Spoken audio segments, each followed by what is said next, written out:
gamers of Reddit, what is the stupidest game mechanic you have ever seen?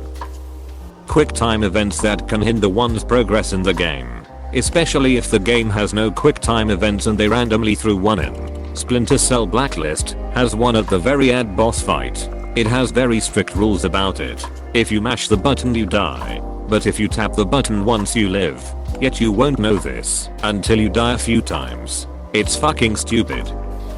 If your game requires a map, I shouldn't have to press more than one button to see it, or hunt around in menus for it. Also, the button that opens the map should also close it, and when the map opens open it instantly. No fancy animations and crap. Let's have it open like a scroll while trumpets play. Also, make the map dirty and faded. It has to look old. Apostrophe. Some jackass.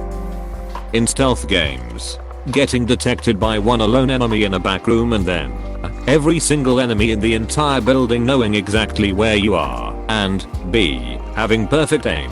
The first Assassin's Creed was terrible about this, and it's the main reason why I didn't like it. If one enemy sees you, you'll suddenly get swarmed by half the enemies on the map. The fights themselves aren't that hard, but it's annoying to waste time fighting 15 enemies just because one of them saw you. It was somewhat fixed in the later games, but some missions still have that problem. Deus Ex Human Revolution was the game I was thinking of when I made the post. The random race minigames that you need to place first into progress in games with no hint of racing otherwise. FFX Jacobo Racing.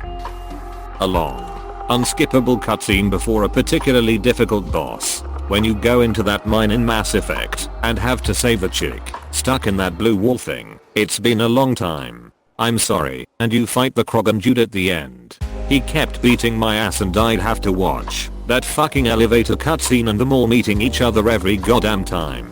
That's genuinely the one time I ever dialed down the difficulty in me. Thankfully Mass Effect lets you change it at will, so I can play on normal. Switch to infant mode for that one fight. Then switch it back. It's always a slog to beat, no matter when you play that mission. The difficulty scale is off for those characters. I think, like they didn't adjust / scale some values in their character sheets during development. Battles where you have to wipe out every enemy to continue. Then the very next cutscene shows you in the middle of a pitched firefight, looking at you Gears of War. Also, battles where you kill a bad guy.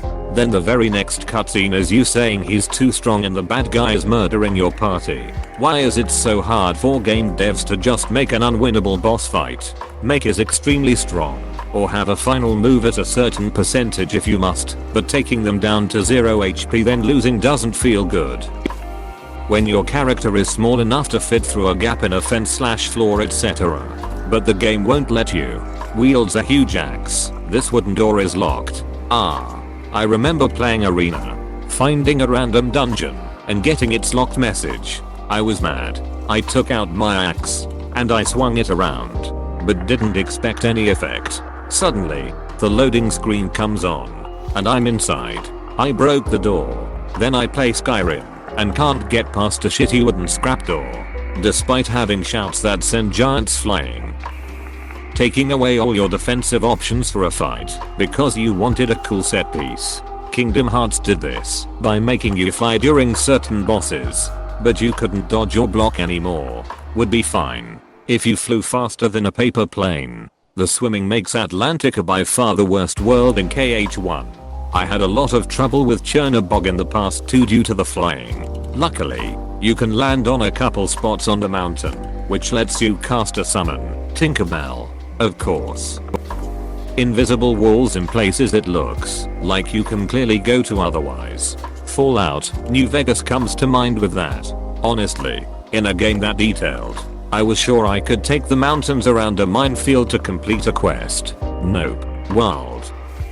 Every escort mission ever conceived. At no point in 20+ years and 1000s of hours of gaming have I ever done an escort mission that I didn't hate. Similarly, when you are made to follow an NPC to some alternate location, they either walk slightly faster than your walk speed or slightly slower than your run speed. RDR did awesome job with that. I've been playing Witcher and noticed they did a decent job with that as well. Tailing missions in GTA IV. There's way too many of them and none of them are fun. Slowly driving behind a particular car without getting too close is just a test of patience. The one where you go through a door, only to be locked into a cutscene where some shat bops you on the head and knocks you out. And all the equipment you were saving for a special occasion is gone when you wake up. That's a double whammy of fudgy out of the player. I hate any contrived this is a level where you lose all your gear and have to beat the level without it shit. I already played that level. It was the first fucking level. I didn't spend 10 levels upgrading the rusty box cutter into the atomic face melter 2000 with tits, just so you could force me to slap fight bad guys for an hour. The Division went overboard with how they handled MGM activities. Literally just threw a sugar ton of enemies that had 100x your health, dealt insta-kill damage, and cranked their aggressiveness up all the way. This promoted glitching and cheating to complete the activities. Then they went super stingy on loot drops, and with the wide range in possibly RNG you often got a single high-end item, and it was oftentimes worse than lower tier items. Massive was quicker at patching these bugs than the fixing. The reason for these bugs being so popular in this split the community between the haves and the have-nots. When it came to the prestigious engine gear, Massive really fucked up with the Division, and it took them months and months of patches before they even got around to addressing these issues. By then all my friends, a vast majority of the player base, quit playing rubber banding in racing games. If I'm so good I can pull way ahead of my opponents, I should get to enjoy the moment. Also, Super Mario Kart has AI that actively cheat. Oh yes. I always assumed they removed the tachymeter after Double Dash because the cheating was obvious when you were driving Bowser's 6-wheel kart, the only kart with 5 stars in speed, flooring it at maximum speed, 98 miles per hour, only to be casually passed by fucking Toad and Toadette without any boost on their 1 or 2 star in speed kart that normally don't exceed 95 miles per hour or something like that. Crafting.